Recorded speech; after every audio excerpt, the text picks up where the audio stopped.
Hello everyone, welcome back to law 1215 channel. आपको पता है कि हम स्टेजेस ऑफ ट्रायल को डिस्कस कर रहे हैं। अगर आपने इस वीडियो के पहले इसके पहले एक और वीडियो आया है, अगर आपने उसे नहीं देखा है तो आपके लिए वो देखना पहले ज़रूरी है, क्योंकि अगर आप डायरेक्ट इस वीडियो को देखेंगे तो आपको बीच से कुछ भी समझ में नहीं आएगा। ओके, तो लास्ट वीडियो में हमने डिस्कस किया था अबाउट प्री ट्रायल प्रोसीजर, जिसमें इन्वेस्टिगेशन और इंक्वायरी के बारे में हमने समझा था। And before proceeding with the trial एक क्विक रिकैप कर लेते हैं ताकि सारी चीज़ें दिमाग में वापस आ जाएं। हमने सबसे पहले देखा था कि a cause of action will take place. कोई ऑफेंस हुआ, किसी ऑफेंस का होना is called cause of action. उसके बाद वो इन्फॉर्मेशन पुलिस के पास आएगी। पुलिस के पास जो इन्फॉर्मेशन आ रही है उसे हम एफआईआर कहते हैं आम भाषा में। एफआईआर में जो इन्फॉर्मेशन रिकॉर्ड की गई उसके accordingly police will proceed towards investigation, जिसमें सबसे पहला स्टेज आता है अरेस्ट का। अब देखिए, अरेस्ट में एक चीज़ जाननी बहुत ज़रूरी है जो हमने लास्ट वीडियो में मिस कर दी थी। बीएनएसएस में एक नया प्रोसेस ऐड किया गया है, abiding the guidelines given in Arnesh Kumar versus state of Bihar. Supreme court ने Arnesh Kumar versus state of Bihar के केस में कुछ गाइडलाइंस दी थी regarding arrest, so that unnecessary arrest से बचा जा सके। तो बीएनएसएस में एक प्रोविजन ऐड किया गया है जिसमें यह बोला गया है कि यदि जो इन्फॉर्मेशन मिली है, जो इन्फॉर्मेशन एफआईआर में पुलिस को मिली है, उस एफआईआर में जो इन्फॉर्मेशन डिस्क्लोज हो रही है उसमें अगर पनिशमेंट जो है वो 3 साल से लेकर 7 साल तक के बीच हो सकती है, more than 3 years and less than 7 years. तो उस सिचुएशन में जिस पुलिस अथॉरिटी को अरेस्ट करना है वो पुलिस पहले ये इन्फॉर्मेशन डीएसपी को देंगे। अब वो DSP after looking at the FIR and information received, वो एक 14 डेज में एक प्रिलिमिनरी इंक्वायरी कंडक्ट करेंगे। यहाँ पे ये अरनेश कुमार की गाइडलाइंस के हिसाब से ही किया जा रहा है, उसको एक लेजिस्लेटिव फॉर्म दे दिया गया है। अब ठीक है, वो 14 डेज़ की इंक्वायरी होगी और वो जो रिपोर्ट आएगी उस रिपोर्ट के अकॉर्डिंगली अरेस्ट के लिए प्रोसीड किया जाएगा। राइट, ये एक इंपॉर्टेंट चीज़ थी जो हमने लास्ट वीडियो में मिस कर दी थी। अब देखिए, अरेस्ट के बाद प्रॉपर इन्वेस्टिगेशन का स्टेज आता है ना, जिसमें चार्जशीट पे काम होता है। यहीं पे हमने देखा था कि इंटरिम बेल का प्रोविज़न, जिसमें अक्यूज़ जो है उसके लाइफ एंड लिबर्टी को कैसे प्रोटेक्ट करना है, उसमें बेल रिलेटेड प्रोविजंस हमने देख लिए थे। उसके बाद चार्जशीट फाइनली सबमिट हो जाती है। चार्जशीट जब सबमिट हो जाती है तो चार्जशीट को देखता है मजिस्ट्रेट, एंड मजिस्ट्रेट डिसाइड करते हैं कि चार्जशीट में कोई ऑफेंस बन भी रहा है या नहीं बन रहा है। फॉर एग्जांपल, अगर आप अक्यूज्ड हैं किसी केस में और पुलिस आई और आपने क्राइम किया नहीं था, आपने सपोज किसी का मर्डर किया नहीं था, पर आप डेड बॉडी के पास थे, आप देखने गए थे कि कौन है, आखिर देखें तो किसका मर्डर हो गया है। आपने उस डेड बॉडी को पलट के देखा और उतने में पुलिस आ गई। पुलिस को लगा कि आपने ही मर्डर किया है, तो पुलिस आपको उठा के ले गई और आपके खिलाफ चार्जशीट सबमिट कर दी मजिस्ट्रेट के पास। मजिस्ट्रेट साहब ने देखे चार्जशीट को और उन्होंने ये डिसाइड किया कि कोई ऑफेंस नहीं बन रहा है यहाँ पे। तो इस पर्टिकुलर अक्यूज्ड को जिसको पकड़ लिया गया है उसके खिलाफ तो कोई भी ऑफेंस नहीं बन पा रहा है, अक्यूज्ड कोई और है। तो यहाँ पे कोर्ट के पास पावर है कि वो केस को डिसमिस कर दें और फिर से पुलिस को री इन्वेस्टिगेशन के ऑर्डर कर दें। ठीक है, ये सही अक्यूज को पकड़ के लाइए। ठीक है, यहाँ पे डिसमिसल हो सकता है।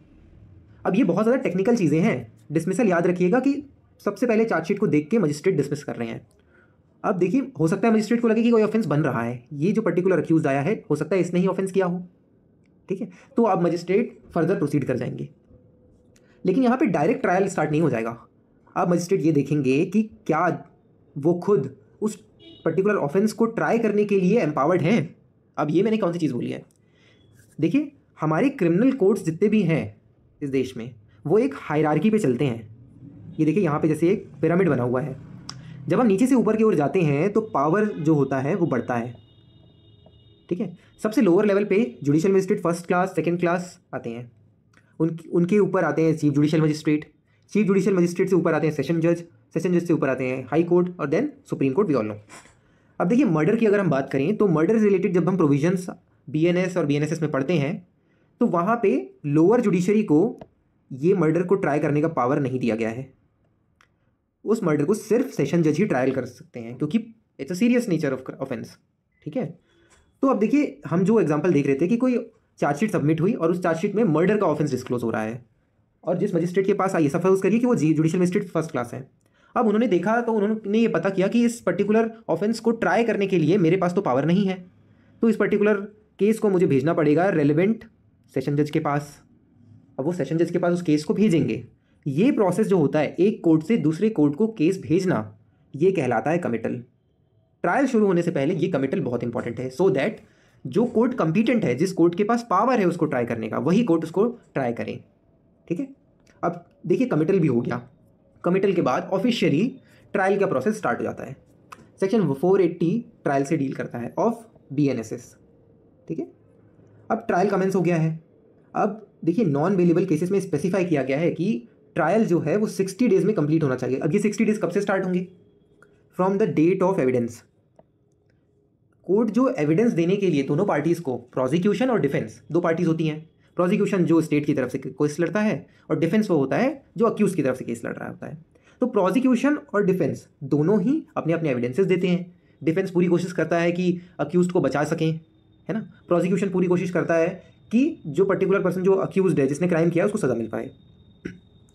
अब उसके लिए एक डेट फिक्स होती है। उस डेट जो फिक्स होती है, उस डेट से विदिन 60 डेज बेलेबल के नॉन बेलेबल केसेस में ट्रायल फिनिश हो जाना चाहिए। ये अभी समझने के लिए उतनी इंपॉर्टेंट बात नहीं है, उससे भी ज़्यादा इंपॉर्टेंट अभी और कुछ और चीज़ें हैं, इसे हम वापस देख सकते हैं बाद में। देखिए जैसे ही ट्रायल के लिए प्रोसीड करना होगा मजिस्ट्रेट के पास, वो मजिस्ट्रेट सबसे पहले प्रिलिमिनरी हियरिंग करेंगे। ये क्या होता है? देखिए प्रिलिमिनरी हियरिंग में जो रेलेवेंट मजिस्ट्रेट हैं वो देखेंगे कि चार्जशीट है, ओके। चार्जशीट देखने के बाद वो बोलेंगे कि हाँ जी प्रोसिक्यूशन, जो प्रोसिक्यूशन ऐसे जो स्टेट की तरफ से केस लड़ेंगे, है ना। अब देखिए क्रिमिनल ट्रायल में क्या होता है कि ये प्रोसिक्यूशन का मतलब ये होता है कि जो गवर्नमेंट के जो एडवोकेट होते हैं, गवर्नमेंट के जो वकील होते हैं, पब्लिक प्रोसिक्यूटर होते हैं, उनको प्रोसिक्यूशन बोला जाता है। क्योंकि वेलफेयर स्टेट में क्राइम अगर कहीं भी होता है तो वो क्राइम अगेंस्ट द स्टेट समझा जाता है, क्योंकि स्टेट की रिस्पॉन्सिबिलिटी है सिटीजन अपने लोगों को क्राइम से प्रोटेक्ट करना। जब जब क्राइम होगा कहीं भी तो वहाँ पे स्टेट का फेलियर समझा जाएगा, इसलिए स्टेट की रिस्पॉन्सिबिलिटी होगी कि वहाँ पे उस सिटीजन को जिसके अगेंस्ट क्राइम हुआ है, जो कि हमारा विक्टिम है, उसको जस्टिस दिलाना। इसीलिए वहाँ पे स्टेट के जो एडवोकेट होते हैं, जो गवर्नमेंट एडवोकेट होते हैं, वो केस लड़ते हैं उस विक्टिम के साइड से, उनको ही प्रोसिक्यूशन बोलते हैं। तो यहाँ पे जो मजिस्ट्रेट होंगे वो बोलेंगे प्रोसिक्यूशन अपने एविडेंसेस शो करो। अब प्रोसिक्यूशन अपने एविडेंसेस लेके आएंगे और मजिस्ट्रेट साहब को शो करेंगे। उन एविडेंसेस को देखने के बाद मजिस्ट्रेट साहब एनालाइज करेंगे कि क्या इस पर्टिकुलर अक्यूज्ड के अगेंस्ट ट्रायल में, जहाँ पे एविडेंसेस दोनों साइड से लिए जाएंगे, examination, cross examination, chief re examination, ये सारे प्रोसेस होंगे, उससे पहले क्या इस अक्यूज्ड के अगेंस्ट प्रोसेस करना चाहिए या नहीं करना चाहिए, प्रोसीड करना चाहिए या नहीं करना चाहिए। अगर मजिस्ट्रेट साहब को लगता है कि प्रोसीड करने का कोई फ़ायदा नहीं है, चार्जशीट ऑल्दो फ्रेम हो गई है लेकिन अक्यूज ने क्राइम नहीं किया है, एविडेंसेस भी शो करने पे ये साबित नहीं हो पा रहा है, ये एविडेंसेस बेयर अंडरस्टैंडिंग से, जब हम एविडेंसेस को ऊपर ऊपर से भी देख रहे हैं तो ये दिख नहीं रहा है कि अक्यूज ने कोई क्राइम किया है, तो इस सिचुएशन में जो हमारे जो मजिस्ट्रेट साहब होंगे वो डायरेक्टली डिस्चार्ज कर देंगे। अब देखिए यहाँ पे हमने देखा था डिसमिसल हो रहा था, ठीक है, इसके बाद हो रहा है डिस्चार्ज। जब प्रोसिक्यूशन एविडेंसेस शो करते हैं उसके बाद डिस्चार्ज हो जाता है, राइट। अक्यूज को डिस्चार्ज कर दिया गया अंदर 358 BNS के अंदर, ठीक है। अब सपोज करिए कि डिस्चार्ज नहीं किया गया, मजिस्ट्रेट साहब को लगा ओके सफिशिएंट ग्राउंड बन सकता है ट्रायल में प्रोसीड करने का, जो एविडेंसेस प्रोसिक्यूशन ने दिखाए हैं वो एविडेंसेस तो हो सकता है कि अक्यूज के अगेंस्ट चले जाएं, प्रूफ हो किए जा सकते हैं, तो यहाँ पे वो डिस्चार्ज नहीं करेंगे और फ्रेम ऑफ चार्जेस कर देंगे। उन सारी चीज़ों को देखने के बाद वो चार्जेस फ्रेम कर देंगे। अब देखिए ये चार्जेस फ्रेम करने का लॉजिक क्या है। अब हमने नेचुरल जस्टिस में आप सभी ने पढ़ा होगा कि देखिए जिस अक्यूज के अगेंस्ट क्राइम हो रहा है, ऑफेंस हो रहा है, सॉरी जिस अक्यूज ने ऑफेंस किया है, उस अक्यूज को बताना तो पड़ेगा कि आपके खिलाफ कौन कौन से चार्जेस फ्रेम किए गए हैं, ताकि वो अपने आप को डिफेंड तो करे। अगर ऐसा नहीं होगा, अगर हम उसको बताएंगे ही नहीं कि आपने ऑफेंस कौन सा किया है, तो वो अपने आप को डिफेंड कैसे करेगा, है ना। इसलिए चार्जेस फ्रेम करने का एक ऑब्जेक्टिव ये भी है कि अक्यूज को बताना कि आपके खिलाफ कौन से चार्जेस फ्रेम किए गए हैं, कौन से ऑफेंस के अंदर आप इस कोर्ट पे लाए गए हैं। तो इन्फॉर्मेशन बेसिकली अक्यूज को दी जाती है इसकी। सेक्शन 243 में चार्जेस फ्रेम होते हैं, ठीक है। जो मजिस्ट्रेट चार्जशीट और सारी एविडेंस जो प्रोसिक्यूशन ने दिखाए उनके बेसिस पे देखते हुए चार्जेस फ्रेम कर देते हैं। अब यहाँ से प्रॉपर एक ट्रायल का जो प्रोसेस होता है, जो हमने देखते हैं, हमने आप लोगों ने टीवी में भी देखा होगा, एडवोकेट आते हैं, अक्यूज से सवाल जवाब करते हैं, राइट। तो वो जो प्रोसेस होता है ना, अब यहाँ से स्टार्ट होता है। अब देखिए उसमें सबसे पहले क्या होगा, आपने अक्यूज को इन्फॉर्मेशन दे दी, हमारे जो अक्यूज है उसको इन्फॉर्मेशन मिल गई कि आपके खिलाफ मर्डर के चार्जेस लगे हैं। अब अक्यूज से मजिस्ट्रेट साहब पूछेंगे कि हाँ जी अक्यूज, क्या आप गिल्टी प्लीड करते हैं, एज इन क्या आप मानते हैं क्या आपने ऑफेंस किया है। अब मैक्सिमम की सिचुएशंस में अक्यूज जो होता है यहाँ पे बिल्कुल भी गिल्टी प्लीड नहीं करते हैं, वो बोलते हैं कि नहीं योर लॉर्डशिप मैंने नहीं किया ऑफेंस। इसका लॉजिक क्या है, इस स्टेज पे क्यों पूछना है। इस स्टेज पे अगर अक्यूज एडमिट कर लेते हैं, अक्यूज अगर एडमिट कर लेता है कि हाँ मैंने ऑफेंस किया है, तो मजिस्ट्रेट उनको एक लुभावना भी देते हैं कि आपने क्योंकि कोर्ट का इतना लंबा टाइम बचाया, हम अभी क्योंकि गिल्टी अगर आप प्ली नहीं करते तो हम प्रोसिक्यूशन एविडेंस देखते, फिर डिफेंस एविडेंस देखते, फिर जजमेंट पे आते, फिर ऑफेंस से रिलेटेड जो सेंटेंस होती है उसके रिलेटेड बार्गेनिंग होती है, सेंटेंस बार्गेनिंग का प्रोसेस होता है। तो ये सारे प्रोसेस से आपने कोर्ट को सेव किया है, कोर्ट का टाइम बचाया है, इसलिए आपको जो पनिशमेंट देंगे उसमें हम थोड़ी सी रियायत बरत लेंगे। एक टाइप से अक्यूज्ड को लुभावना देना भी कह सकते हैं हमने यहाँ पे। लेकिन मैक्सिमम सिचुएशन में ऐसा होता नहीं है, अक्यूज जो होता है फर्दर प्रोसीड करने के लिए बोलता है और गिल्टी प्ली नहीं करता है। ठीक है, अगर वो गिल्टी प्ली कर लेता है तो उसको कन्विक्ट कर देंगे अंडर सेक्शन 264। मजिस्ट्रेट साहब अंडर सेक्शन 264 की पावर यूज़ करते हुए उसको कन्विक्ट कर देंगे डायरेक्ट यहीं पे। बाकी का जो ये प्रोसेस दिख रहा है आपको, ये नहीं होगा वहाँ पे। और एक और इंपॉर्टेंट चीज़ है यहाँ पे जाननी कि अगर अक्यूज यहाँ पे गिल्टी प्ली करते हैं तो वहाँ पे अपील का राइट एग्जॉस्ट हो जाता है, क्योंकि आपने खुद ही गिल्टी प्ली कर लिया कि यस लॉर्डशिप मैंने ऑफेंस किया है। तो आपको अपील का क्या राइट मिलेगा? उसमें कोई राइट नहीं मिलेगा, वहाँ पे अपील का राइट एग्जॉस्ट हो जाएगा। हाउएवर रिवीजन का राइट एग्जिस्ट करेगा।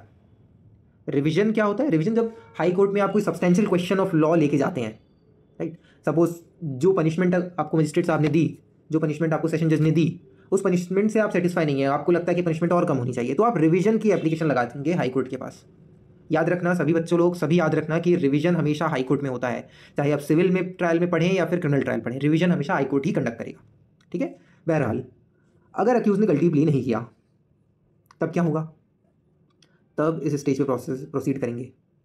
पहले आएगा प्रोसिक्यूशन एविडेंस। देखिए ऊपर जब हुआ था ना, यहाँ पे प्रोसिक्यूशन एविडेंसेस प्रूफ नहीं कर रहा था, सिर्फ एविडेंसेस दिखा रहा था कि योर लॉर्डशिप ये एविडेंसेस आए हैं, ये फिंगरप्रिंट है, ये फुटप्रिंट मिले हैं जो अक्यूज से मैच कर रहे हैं, ये सारी चीज़ें, ये एविडेंसेस हैं। यहाँ पे जो होगा अक्यूज्ड की जो प्रोसिक्यूशन होगा वो यहाँ पे एविडेंसेस प्रूफ करेगा, राइट, कि योर लॉर्डशिप जो फिंगरप्रिंट मिला है वहाँ पे, जो गन में फिंगरप्रिंट मिला है या जो चाकू में फिंगरप्रिंट मिला है वो अक्यूज के फिंगरप्रिंट से मैच कर रहा है। ठीक है, तो यहाँ पे वो ये चीज़ें प्रूफ की जाएंगी। उसके बाद डिफेंस को बोला जाएगा कि yes council of defend accused, defence council जो होंगे वो बोलेंगे कि योर लॉर्डशिप मिला तो है अक्यूज्ड का, पर वो चाकू जो है वो मर्डर जहाँ पे हुआ है उससे 2 किलोमीटर दूर है, राइट। वो रीजनेबल डाउट क्रिएट करेंगे कि वो चाकू 2 किलोमीटर दूर है। ठीक है, तो डिफेंस अपने एविडेंसेस बताएंगे, अपने लॉजिक रखेंगे वहाँ पे। इसके बाद ये सारी चीज़ें होने के बाद इसी स्टेज में ध्यान रखना, जो अक्यूज्ड के एडवोकेट होते हैं अक्यूज के साइड से और जो प्रोसिक्यूशन साइड से एडवोकेट्स होते हैं वो क्रॉस एग्जामिनेशन री एग्जामिनेशन करते हैं। दैट इज़ विटनेसेस को बुलाते हैं, उनसे सवाल जवाब किए जाते हैं। विटनेस जो प्रोसिक्यूशन अपने विटनेस को बुलाएंगे उनसे क्रॉस एग्जामिनेशन करेंगे अक्यूज के एडवोकेट। ठीक है, तो ये सारी प्रोसेस यहीं पे होता है। उसके बाद दोनों साइड के एडवोकेट जो होते हैं फाइनल आर्ग्यूमेंट देते हैं, अपनी फाइनल आर्ग्यूमेंट्स रखते हैं। इस फाइनल आर्ग्यूमेंट के बाद इस स्टेज तक कोर्ट लगभग अपना डिसीजन फ्रेम कर चुकी होती है। उसके बाद कोर्ट या तो अक्विट करेगी या तो कन्विक्ट करेगी। अक्विटल का मतलब क्या होता है? आपको बाइज्जत बरी कर देना, एज इन आपके ऊपर कोई भी चार्जेस नहीं है, आपके ऊपर ट्रायल किया गया जिसमें कोई भी सबूत आपके अगेंस्ट प्रूफ नहीं हो पाया, आपके अगेंस्ट कोई भी सबूत नहीं मिला, तो वो सिचुएशन में अक्विटल होगा। ठीक है। हाउएवर अगर आपके खिलाफ सफिशिएंट सबूत मिल गए हैं, कोई भी रीजनेबल डाउट क्रिएट नहीं हो पाया, कंक्लूसिवली डिटरमाइन हो रहा है कि यस आपने ही मर्डर किया है, तो वहाँ पे अक्यूज को कन्विक्ट कर दिया जाएगा। ठीक है, तो अक्विटल और कन्विक्शन का स्टेज आ जाएगा। अब अक्विटल कन्विक्शन डिसाइड होने के बाद यहाँ पे जजमेंट आ जाएगी। ठीक है, ऑफिशियल जब कोर्ट अपने जजमेंट यहाँ पे दे देंगे, और जजमेंट जो है फाइनल आर्ग्यूमेंट जिस दिन हुआ उसके विदिन 30 डेज आ जाना चाहिए, और that can be extended to further 15 days, that is total maximum 45 days from the date of final arguments आपका जजमेंट आ जाना चाहिए। तो ये हमने समझ लिया इंटायर ट्रायल रिलेटेड प्रोसीजर। ठीक है, अब नेक्स्ट वीडियो में हम पोस्ट ट्रायल देखेंगे कि जजमेंट आ गया उसके बाद का स्टेज क्या होता है। ओके, आई होप आपको सारी चीज़ें समझ में आई। जो चीज़ें समझ में नहीं आई उसे कमेंट बॉक्स में डेफिनेटली डालिए, मैं उसके आंसर ज़रूर करूँगा। तब तक के लिए thank you so much, bye bye.